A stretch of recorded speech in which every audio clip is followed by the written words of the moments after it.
Kalau kena isu masalah misfiring kita korang bergegar-gegar tu, kita punya advice adalah berhenti, towing, jangan paksa. Sebab apa?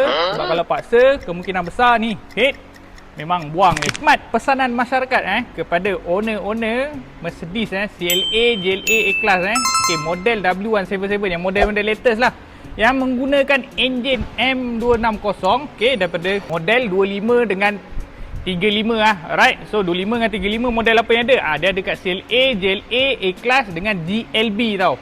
Alright. Untuk model GLC, C-Class dengan E-Class pun ada juga yang menggunakan enjin yang macam ni jugalah. Cuma code name dia lain sikit je. Dia menggunakan kod M264. So penyakit dia lebih kurang sama sebab apa? Dia menggunakan enjin daripada design model yang sama lah. Enjin M260, enjin M264 ni.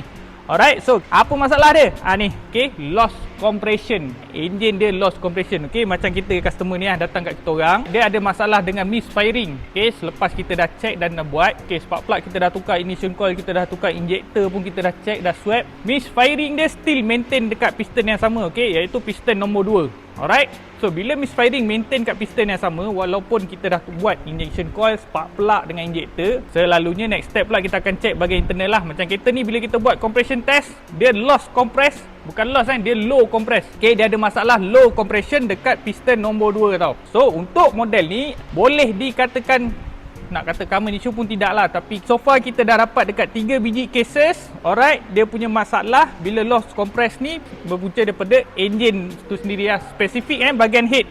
Alright, bukan piston ke apa, piston ring tak ada masalah. Dia problem dekat bahagian valve. Selalunya kat bahagian valve intake ataupun valve exhaust lah. Nak tak nak benda tu kita nak confirm, kita kena buka dulu. So macam case kereta ni, masalah dia loss compression ni, kita dah buka head dia dan kita jumpa masalah tu adalah daripada bahagian valve tu sendiri. Intake valve dengan exhaust valve. Alright. So untuk case-case macam ni, apa solution ataupun cara kita nak repair ataupun kita nak rectify balik lah masalah dia ni. Alright. So nak tak nak, enjin dia kena turun lah macam ni. Kena turun. Head dia kita kena angkat dan kita kena buat valve replacement lah macam model ni. Tengok juga, kita kena check. Kadang-kadang bukan valve replacement saja kita nak buat. Head pun silap-silap kena tukar head seketul. Alright, so kena tukar head ke tak kena tukar head, nak tak nak kita kena buka, check lah secara fizikal dekat dia punya valve, valve guide dan juga dia punya valve seat. Itu 3 benda yang kita nak kena check lah. Baru kita boleh confirm sama ada head dia ni nak kena tukar ataupun tidak.